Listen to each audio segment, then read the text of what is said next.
I know what you're thinking. No black shirt? Hey, who is this nigga? Listen, I'm feeling romantical. I had to get comfortable. You know, I got the silky silk on. You know what I'm saying? This my shit for when it's sexy time, I bring this joint out and I hit him with, I'm like, lay down, toot it up. I'm sorry. How y'all doing today? I had a good day. I put up a poll yesterday. That's what this video is about. So if you ain't see that, I'm gonna put a picture of it somewhere. But yeah, y'all chose this video. It was either out of this, idiots in cars, one of those balloon popping videos, or just like funny animals. So this one won, and I'm not upset about that. I wanted to do some animated stories, horror stories for a while. So I don't know why I just never, you know, it's because you lazy, nigga. No, but I hope y'all having a great day. Y'all look great, by the way. If nobody told you, let me be the first. Also, I look great. Thank you, me. You're welcome. Let's start this. What is that? Let's start this. Also, I hit my elbow again.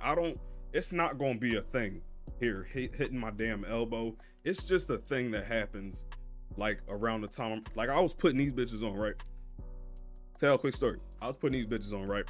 And I got a desk right here, like my desk right here. My dresser is like right there too. So I'm like, all right, boom, I'm comfortable. Put my arms down. The tip of the shit, it stabbed me right in the corner, like my funny bone. And it wasn't shit funny about that. I almost crashed out and shot my monitor. But yeah, let's start this video without further ado. Get comfortable. Get snacks. What y'all got to eat? What's y'all favorite driving snacks? Across the country for a kind That's of a good question. hectic trip. I had to Put me get on. some things done for work at an office way up in Maine, and decided that while I was there already on the road trip, that I'd visit some of my friends and family on the East Coast. During my 4th day of driving, I was spending most of that day going through Pennsylvania. There were a lot of cool towns, but most of the drive was through nothing. And to get where I was going, it was taking me on a lot of side routes, which were these long and empty one-lane highways. As it was getting late, rain started coming. Real quick. Last time pausing. Maybe not. But I started thinking, I'm like, let's start throwing some Discord parties. You know what I'm saying? Everybody join the Discord. We drinking, maybe if you drink or whatever you want to do. That's up to you. But I mean, we all just gonna be in Discord, chatting it up in the voice channel, laughing and all type of shit. Who knows? But yeah, I'm finna start throwing some Discord parties. It's gonna be lit.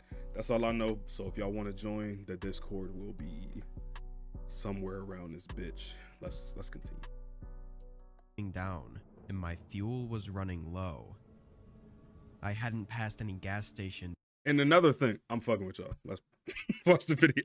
in a while, so I figured there had to be one soon. But again, this road wasn't really going through any towns. I continued through the rain for another 30 minutes, and barely through the fog, I saw a sign for a gas station. And a couple moments later, it showed up ahead of me.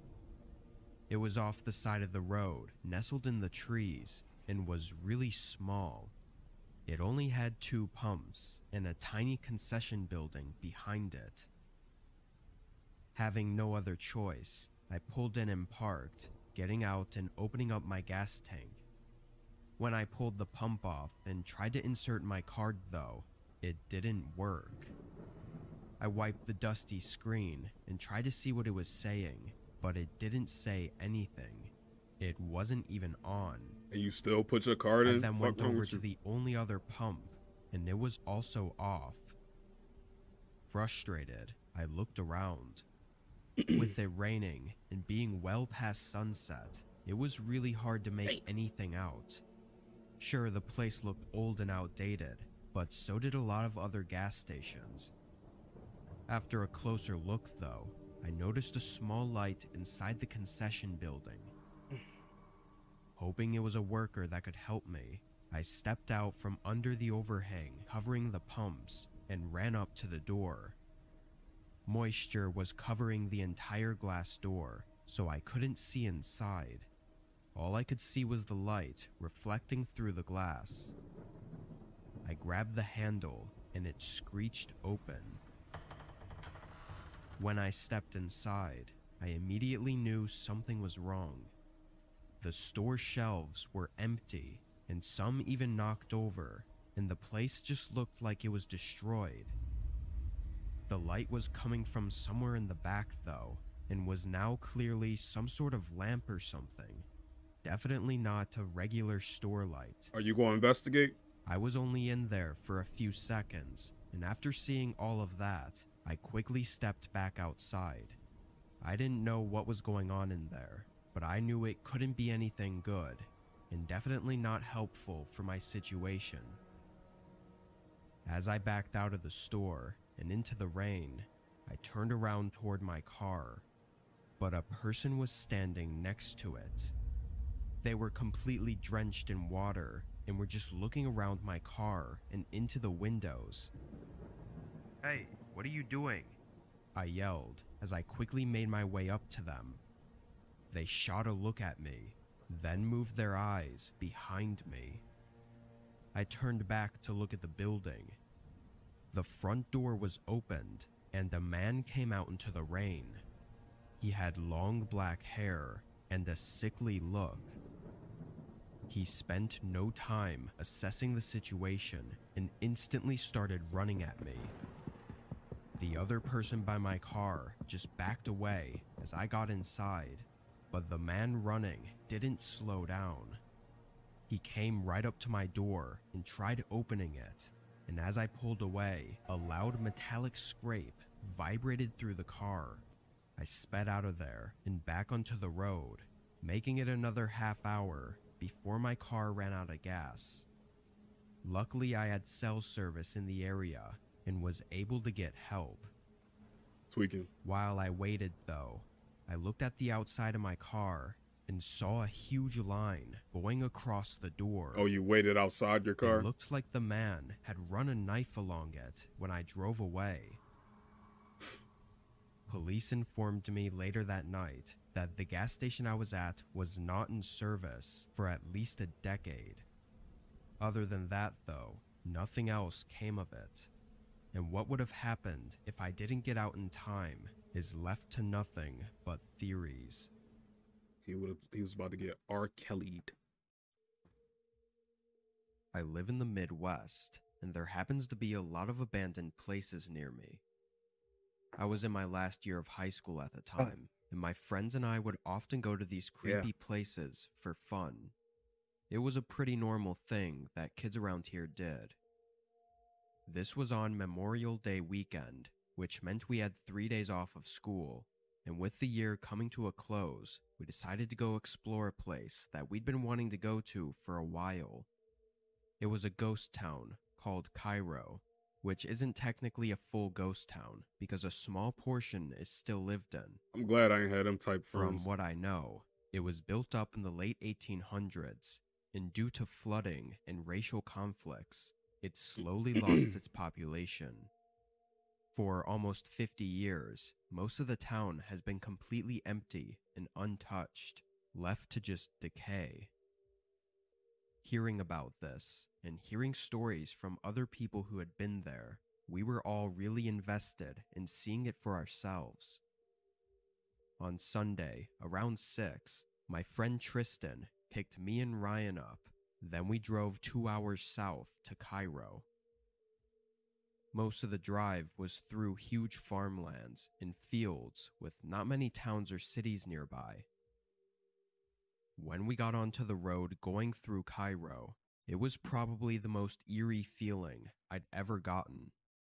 There were faint lights far down the road, coming from what looked like a few residents' houses, but everything between that was pitch black and completely abandoned. We parked on the side next to some old brick building that said liquor on it, then got out of the car. We all stood there for a minute, not really saying anything, and just listening. The wind was blowing around, making the metal and wood creak all throughout the buildings. But other than that, it was absolutely silent. Ryan led the way, walking down the road as we looked around.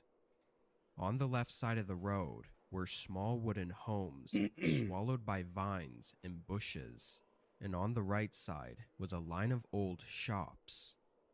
As we got toward the middle, one of them stood out to us. There was a sign sticking out from the brick that said Gem. It looked like it was an old theater, even having a ticket booth next to the entrance. We all agreed to check it out, so we pulled out our flashlights and entered through one of the windows. It was obviously really dark inside, and our flashlights were pretty terrible, to be honest, lighting up only a couple feet in the direction we pointed them in. The main room was really dusty and had an awful odor to it, like rotting wood or mold. The floor was covered in debris as well, but as we looked around, Ryan suddenly told us to stop. Tristan and I immediately stopped moving and talking and just stared at Ryan. He looked like he had heard something, so we all stood in silence and listened for any noises. After a minute, Ryan broke the silence and said he swore he heard something above us. He said it was like a single footstep, but Tristan and I didn't hear it and thought it was probably just the building creaking. It's just the wind. We looked around some more before going through the only other doorway, which led up some stairs to a second floor. This floor was actually where all the seats were at. There were about 50 chairs leading up to a balcony where the stage was on the floor below. We started walking in, going down the row of steps through the chairs, when a small creak from behind us made us all turn around. In the corner, a man was standing between the wall and one of the chairs. He looked completely disheveled and homeless, and he was staring right at us while holding up one of his arms. In his hand was a small revolver, and he was pointing it directly at me. It was still silent in the building, to the point where I could literally hear my heart beating through my body, before Tristan ran back down the stairs, leaving just me and Ryan. Bitch. We tried to stay calm and told him we were just going to leave, but the man didn't speak or move. So we carefully started walking back to the stairs, and as soon as we were out of sight, we booked it out of the theater and back to the car. We drove away and spent the better part of an hour driving in silence as we all soaked in what happened. My guess is that the man we saw used to live in the community, but as it fell apart, he probably got caught up in the mess and was forced to hide and live in one of the abandoned buildings. There were a lot of ways that situation could have ended, and all of us getting out unharmed was unlikely. How bored do you have to be? We haven't tested our luck at any other places since then.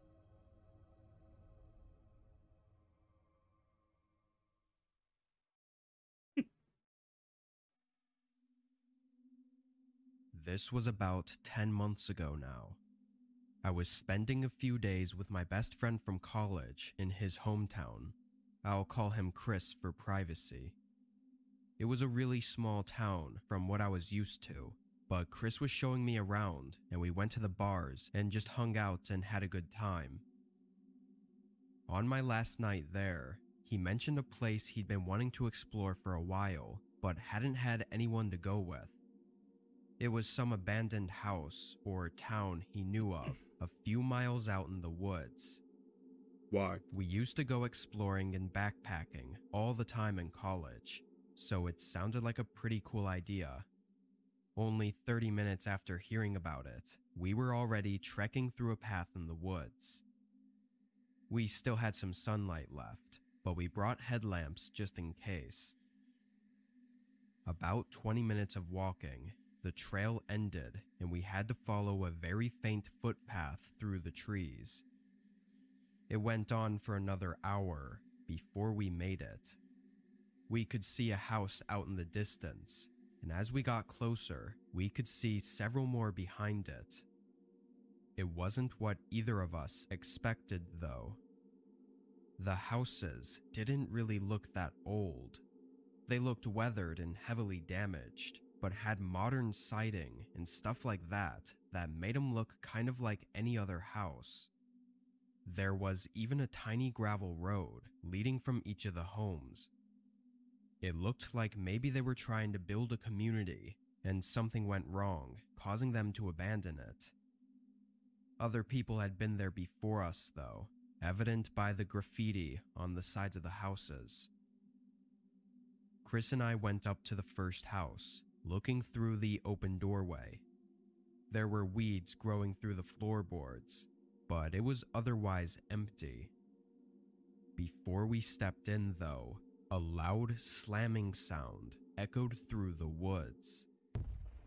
Both of us jumped and stared down the gravel road that we thought it came from. After that sound, though, it was quiet. We had no idea what it was, but after seeing nothing, we went inside the house. There wasn't too much to look at, but what made it so interesting was trying to figure out why anyone would abandon it. The house looked like it would have been nice before it was left behind. After walking around the first floor, we went upstairs to the second. Oddly, it got way darker upstairs, like no windows were letting in any light. The hallway was short, with only 2 doors and what looked like an attic in the ceiling. We went up to the first door and opened it, seeing another empty room.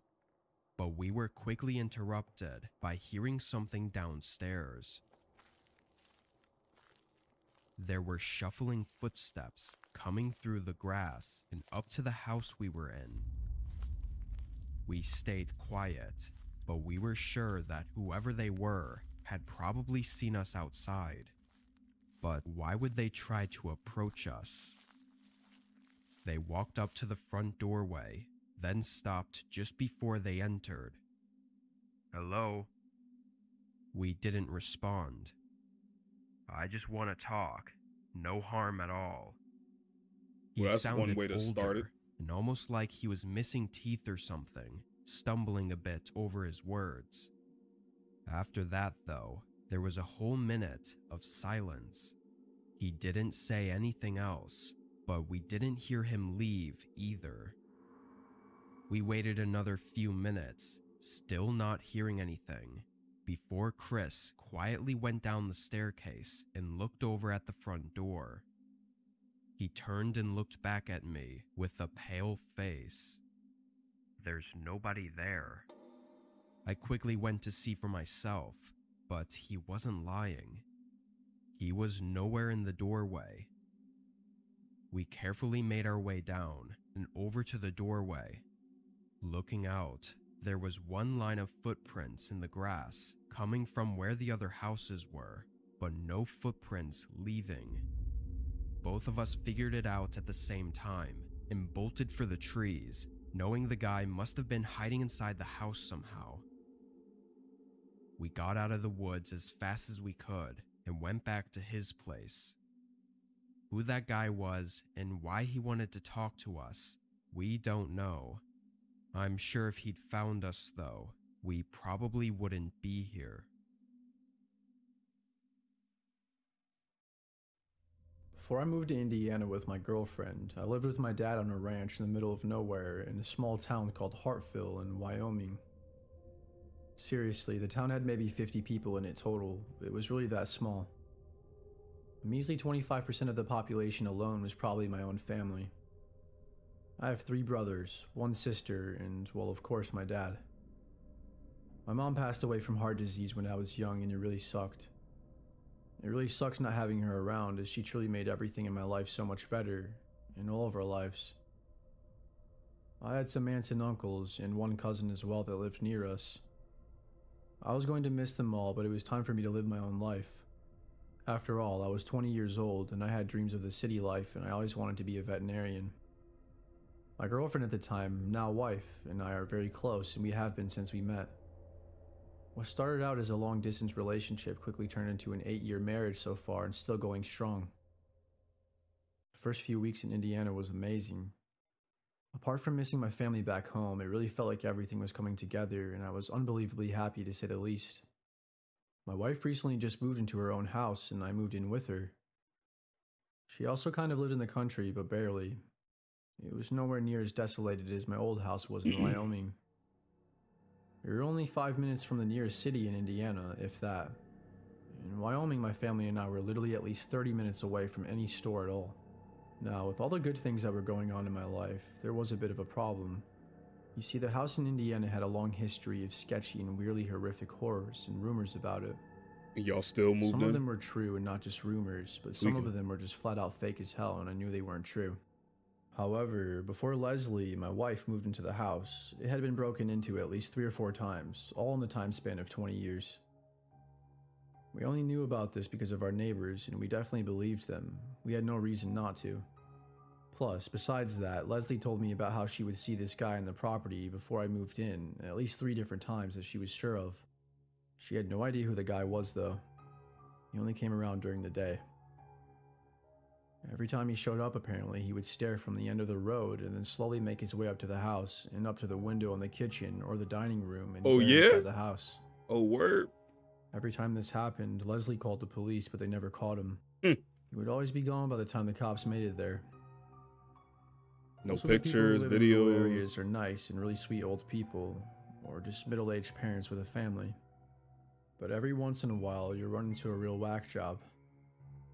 The country is a good place to lay low, and unfortunately, there definitely is a place for everybody. A lot of lowlifes, aka sex offenders or druggies, will live out there to try and stay low-key and under the radar from the police, or just people in general. I, of course, was very concerned about this guy, and Leslie was deeply terrified of him, understandably. I obviously wasn't scared, but definitely worried. You never know what someone is capable of. Anyways, we would be okay because I had a pump-action shotgun along with a .45 handgun and a revolver. And even at that, I had my fair share collection of knives and daggers. I reassured Leslie that everything was going to be okay. Well, one night around 10:30, give or take, we were hanging out in the living room watching a movie, and we were both half asleep. Shockingly, we both wake up to a knock on our front door. It was extremely loud and completely out of the blue, so it jump-scared the living heck out of us. I jumped up and ran to our room, and I grabbed my shotgun out of the closet before anything, and I was about ready to lose my cool. I looked out of the blinds first to make sure it was someone we didn't know. We both got a good look at the man, and Leslie confirmed it was the same stranger who had been showing up to the house unannounced time and time again. He hadn't seen either of us yet at this point. I opened the door and I prepared for the worst. But just like that, he was gone. What is wrong with you opening the door? I stepped outside and I swore I saw something out of the corner of my eye. I told Leslie to go back inside and grab the .45 and to sit in our room on the bed and wait for me. I looked all around for the man and I was yelling at him and telling him to show himself. That's when it hit me. I looked over to my left and I saw that our shed that we don't even use, the side door was wide open. I ran over to the shed and I started hearing noises inside. Almost like somebody was moving stuff around. The light was off and I couldn't see a thing. I didn't say anything because I didn't want him to know I was right there. I was going to wait for him to come out, but something got a hold of me inside and I couldn't hold back. I was so pissed off that he was scaring Leslie and him disturbing our night. I was genuinely infuriated. It's getting good. I wasn't going to let him get away with this, even if my life depended on it. I slowly but surely made my way to the door, and I was almost inside now. I took one more step, and now I was directly in the door frame, with my other leg behind me still touching the grass outside. I looked inside, and the noise stopped. He must have heard me or noticed me somehow. I went to turn on the light, but of course the light bulb was out because it wasn't turning on. That's when things went from horrible to much, much worse. Out of nowhere, I heard the man start running towards me, and I stepped back, and I couldn't believe it, but I accidentally pulled the trigger. I stood still in disbelief as I couldn't believe what I just I would have did. did it on purpose. I didn't Couple hit him, times. but I'm saying it didn't even seem to scare him. He continued running at me, and I hadn't pumped the shotgun yet after shooting it. Nigga. At this point, I was probably 10 feet away from the shed, and there he was. We were staring right at each other. I pointed the gun at him, and I told him to leave or I was going to kill him. Do it then. You won't kill me. You're a coward. Bet. Then he proceeded to call me every name in the book. Then that's when the police sirens came about in the mere distance, and he knew he was done for. I looked at him with a deceiving smile, and I dropped my shotgun as he tried to run away. I tackled him to the ground, and I put him in a full Nelson, and I held him there until the cops arrived on scene, and I let them do their thing. I'm glad Leslie called the police. I was hoping that's what she was doing because I didn't tell her to. Everything happened so fast, and I was worried she wasn't going to call them, considering the last 3 times they showed up 30 minutes late each time. Anyways, we're worried that he's going to come back. We have a restraining order on him, but obviously Oh, piece there's of really nothing paper. stopping That's him gonna from stop coming him. back if he really wanted to. When he gets out of jail, that is. Or maybe he already is out of jail, I don't know. All I know is that if he does come back, his ass is mine, and next time I won't be so nice. That's what I'm talking Family about. comes first, and I won't let anything get in the way of that. Yo. Leslie and I are trying to move, but it's a lot easier said than done. Said that ass She is spent mine. just about all of her savings on the down payment of this place, so we're going to have to hang tight for a while. I'm talking about. This is a story of my best friend and what her life is like with the stalker. This will be the abridged version, but still will be long. She knew of him through a mutual friend, and he Hello. lived in Delaware. I'm We lived in sorry. Tennessee. No, I'm not. He came to visit his friend, met her once, then decided to move here. After he had lived here for 6 months, they began dating. 3 months into them dating, he admitted he moved here because he wanted to be closer to her, even though they weren't romantically involved at the time. Before they had ever dated, he asked her what she wanted for her birthday. She said that she likes stars, so just something with stars on it. And he literally bought her a star in the sky and named it Tara. It was also accompanied with a very intense and creepy love letter. She didn't see it as a warning sign, and she liked the attention. I told her that it was overboard and creepy. The first week of them dating, he began going through her phone and purse at every opportunity. She was furious about this and told him her phone is private. She said he should only snoop if he has a good reason to do so, not just because he wants to keep He tabs just on who she gave him texts. permission. She puts a lock on her phone, but it doesn't take long for him to figure out the lock code. He didn't admit to going through her phone again, but she knew he was, because he would always seem to bring up a person that may have texted her that day, or the subject that was spoken of. Some phone Psychotic. numbers of her closest guy friends had been changed in her phone as well. He wouldn't let her go anywhere without him. He would make plans with her for every single day of the week, and then make her promise to follow through with the plans, even though they lived together. If she ever went back on the plans because something else came up that she wanted to do, he would throw a bit of a fit and say she's a liar because she didn't keep her promise.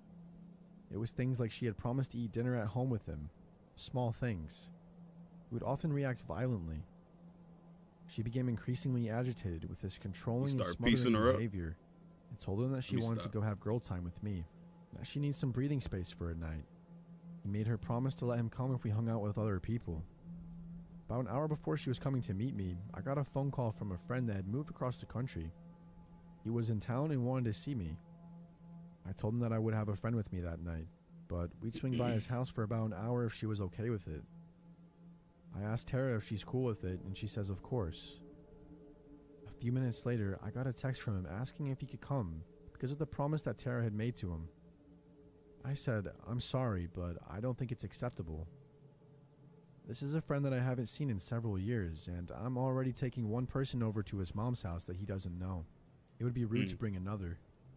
And we're only staying there for about an hour anyways. A few minutes after, Tara texts and says she's walking out her door. She never makes it to my house. I called and texted but couldn't get to her. I finally got one text from her that just said, "Help." I immediately drove to her apartment where I found her on her balcony. He had stolen her phone and locked her on her balcony so she couldn't leave. They broke up for a while, and I guess out of being lonely, she got back with him. You dumb bitch. One night, he bursted through my front door unannounced because he hadn't talked to Tara in 30 minutes. You deserved it. She went to dinner with a family friend, and he was following her and spying on her. You deserved it. Her phone had died, and he panicked when he lost track of her. He freaked out in my living room, and I also found out that he had saved the numbers of all the guys she had in her phone. At this point, I don't care about nothing else. I told him he was not allowed to be near me again, even if Tara was with him. He seemed to act normal for a while until Tara became pregnant. He was ecstatic, and she was scared. After about a week, she started getting excited about being a parent. That was until she started adding some things up. Her birth control had mysteriously vanished not long before she got pregnant. He was giving her vitamins every day and watching her take them. He said she needed to take them because she's anemic. When she looked up the pills, they were for fertility. She also remembered a few times when he said he was wearing a condom, and she didn't think it felt like one was there. He had been trying to get her pregnant. She understandably chose to not keep the baby after finding this out, and she was terrified of him after this. He would have used that baby as a way to get to Tara. It would have meant nothing more to him. They split again. He still lived in their apartment after they split, and she would drop by here and there to get some of her stuff. He seemed to be handling things okay until Thanksgiving. He threw her all over the apartment when she stopped by for stuff. That night, he said he was going to spend the night out of town in Nashville, that he needed Tara to stay there and watch his puppy. She made sure it had food and water, but didn't want to be there in case he came back. He did. At 1 a.m., she gets dozens of phone calls from him. He was never in Nashville. He was just trying to get her alone and flipped his shit when she wasn't there. He sent her 115 texts that all said, "Respond to me." He began driving by her work and house all the time. He would call and text her incessantly. He told her that he isn't promising his sanity or her safety, and that he would kill her. He started taking her mail even. I told her that I would go get her mail for her, but he said he wouldn't give it to me. He'd only give it to her if she came in person. He began threatening me and saying that it was my fault. Yes, I had encouraged her to get away from him. He was insane, and everyone was scared for her. She was living at my house because he didn't know where I lived at the time. I finally decided to treat him like a kid, and I called his mother in Delaware. I told her of his behavior and threats and asked if she could help him. He ended up moving back to Delaware, but would still call and text Tara all the time. He also made sure to bash her to every person she knew. He would come back to town often, and he would go everywhere he knew she would go. He would go places where her friends worked. He would drive by her work. He would send her gifts, and sometimes she'd see him waiting outside of places she was at. It finally stopped, though. She had a year of silence from him, and she had even moved to a different state with the guy she was dating. Her and her new boyfriend split, and she moved back home to Tennessee and started working at a hotel. He once came into her hotel and bought a room for the night. The next morning, he checked out and drove back to Delaware. He drove 12 hours to stay at her hotel for one night, and then turned around and went back.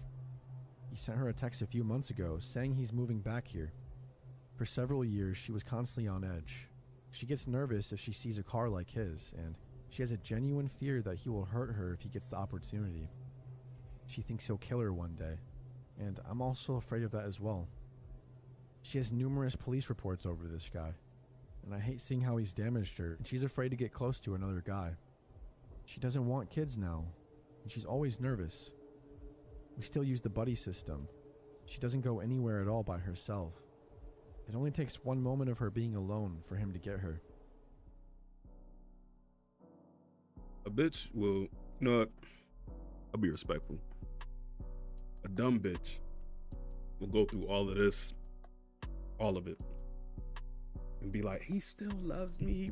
He just mad. That's how he act. He still, I'm not leaving him. Good luck with that.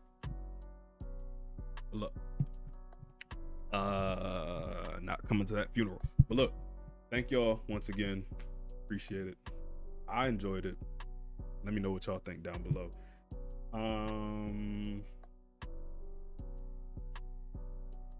What else? What? I swore I had something to say. I don't know, but hope y'all enjoyed. Hope y'all have a great rest of the night.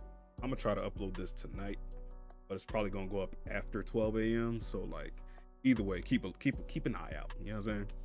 But I love y'all. I'm gonna see y'all on the next one. Join Join the Discord. Join the Discord. Thank you. Love you. Peace. Hey, Qua. Love from the country. Big Lee, not the little one. Purr.